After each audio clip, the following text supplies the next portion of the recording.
Тэгэхээр нэгдсэн үндэсний байгууллагаас 1981 оноос эхлэн 12 дугаар сарын 3-ны өдрийг хөгжлийн бэрхшээлтэй иргэний эрхийг хамгаалах өдөр болгон тэмдэглэж эхэлсэн. Тэгэхээр энэ өдрийг тохиолдуулан Чингэлтэй дүүргээс хөгжлийн бэрхшээлтэй иргэдийн зарчмаар чуулганыг зохион байгуулж байна.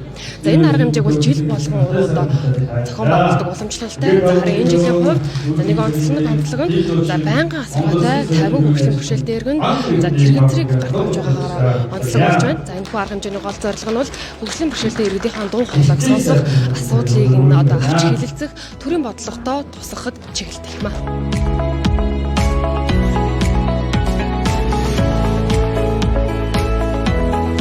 За жилээр бид бүхэн 12 сарын 3-нд хөгжлийн бэрхшээлтэй иргэдийн эрхийг хамгаалах өдрийг тохиолдог. За энэ өдөртөө тохиолдуулаад ер нь тухайн жилдээ хөгжлийн бэрхшээлтэй иргэдрүүгээ дүүрэг маань ямар бодлого зорилт барьж ажиллав, ямар үр дүнд хүрвэ, одоо юун дээр анхаарах хэрэгтэй юм бэ? Ингээд жил болгоно энэ үйл ажиллагаа зохион байгуулж хөвшиж ирсэн уламжлалтай. Мөн 2026 оныхоо зорилго зөвлөлтийг тодорхойлох, төсвөө батлах одоо энэ цаг хугацаа ирж байна. За энэ дээр тэгвэл 2026 он дээр хөгжлийн бэрхшээлтэй иргэдүүрээ юу анхаарч ажиллах юм бэ гэдэгт бид бүхэн бас ажиллаж байна. За Чингэлтэй дүүргээс бид бүхэн 4 жил арга хэмжээ одоо гамшиг, тогтчил, эрүүл мэнд, боловсрал гэдэг арга хэмжээнүүдийг баталсан. За энэ арга хэмжээ болгон дээр хөгжлийн бэрхшээлтэй иргэдрүү чиглэсэн үйл ажиллагаанууд байна. Тэр үйл ажиллагаануудыг бид чатаараа хэрэгжүүлээд ажиллаа явж гин гэсэн. За одоо бол бид бүхэн 26 он дээр яг юун дээр ажиллах хэрэгтэй юм бэ гэдэг бас өнөөдөр тодорхойлох зорилгоор үйл ажиллагаа зохион байгуулж байна. За Чингэлтэй дүүрэгтний 3800 орчим хөгжлийн бэрхшээлтэй иргэн амьдрал суудаг. Эндээс яг хөдөлмөрийн насны 3300 байна. За 2249 харьцаа иргэн маань хөдөлмөр эхэлж байгаа. За өнгөрсөн хугацаанд бид бүхэн халамж руу нэлээдгүй ажилласан. Одоо тэгвэл хөгжлийн бэрхшээлтэй иргэдийн хөдөлмөр эрхэлт мандал идэх оролцоороо нэлээдгүй төлөвлөгөө ажиллахаар бас зорилттой ажиллаж байгаа.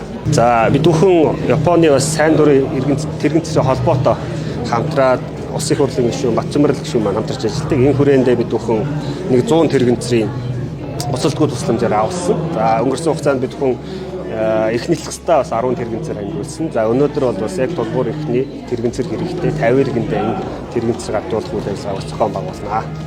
За энэ чуулгын ач холбогдолтыг бол би нэлээд ач холбогдолтой болох байх гэж бодож байна. Яагаад гэвэл хөгжлийн бэрхшээлтэй иргэд гол анхаарах юм бол ер нь хөдөлмөр эрхлэлт гэрээсээ гарахгүй байгаа улсуудыг гэрээс нь гаргах, нийгэмшүүлэх энэ хоёр гол зорилго чухал. 3 дугаарт бол одоо эрүүл мэндийн асуудал маш их чухлаар тавигдах шаардлагатай байна. За ер нь хөгжлийн бэрхшээлтэй иргэд нийгмийн харилцаанд орж хөдөлмөр эрхлэлтэд бол наад захын асуудал нь тохируулахтай ажил юм байна. Байгууллага хоорондын хүнд хандлага энэ бол одоо маш их нэгдүгээр тавигдах ёстой. Өнгөрсөн 2024 онд Монгол Улсын ерөнхийлөгч хэвлэлээр хөгжлийн бэрхшээлтэй иргэдийн хөгжил оролцоо чуулга уулзсан. За Чингэлтэй дүүргийн хувьд хөгжлийн бэрхшээлтэй иргэдэд 3 чиглэлээр анхаарлаа хэлж байна. Нэгдүгээр хөгжлийн бэрхшээлтэй иргэдийн эрүүл мэндийн асуудал, хоёрдугаар хөгжлийн бэрхшээлтэй хүүхдүүдийн сурч улсах асуудал, гуравдугаар нь хөгжлийн бэрхшээлтэй иргэдийн ажиллах орчин нэмэгдүүлэхийн асуудлыг анхаарч ирсэн. Тийм ч учраас Чингэлтэй дүүргийн байгууллагууд өөрсдийнхөө бүрэлдэхүүнд хөгжлийн бэрхшээлтэй иргэдийг авч ажилуулахыг боддогс тодорхой хаваатан дээр ажиллах бодлогыг барьж ажилтдаг юм уламжлалтай.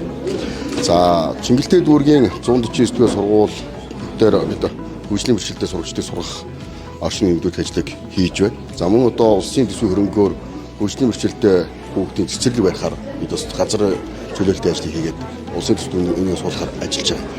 Ер нь хөгжлийн бэрхшээлтэй хүүхдүүдийг суралц орчныг сайжруулах, өөрсдөө суралц болцоог бүрдүүлэх, бус хүүхдүүдэд адилхан сурах нөхцөлийг бий болгох гэдэг бол маш том асуудал болж байна. Нийлээд хөгжлийн бэрхшээлийн иргэдийг ажилтгаан байраар хангах асуудал, ялангуяа одоо суугаа байдлаар ажиллах, за үйлдвэрлэх болцоог хангах, замун одоо өөрсдийн хэмжээнд одоо зарим нь одоо мэргэжил эзэмсэн хүмүүс байж байгаа. Тэдний мэргэжлэр нь ажиллах болцоог хангах хэлтэй бид бас тодорхой шадараас ажлууд хийж энэ дээр манай Чингэлтэй дүүрэг хөдөлмөр халамж үйлчлэгээ хийх маш сайн анхаарал тавьж ажиллаж байна. Өнөөдрийн дүүрээс хамгаалж уулзалтан дээр Чингэлтэй дүүрэг хөдөлмөр халамж үйлчлэгээ хийх болон эрүүл мэндийн байгууллага мэдээлэл хийн.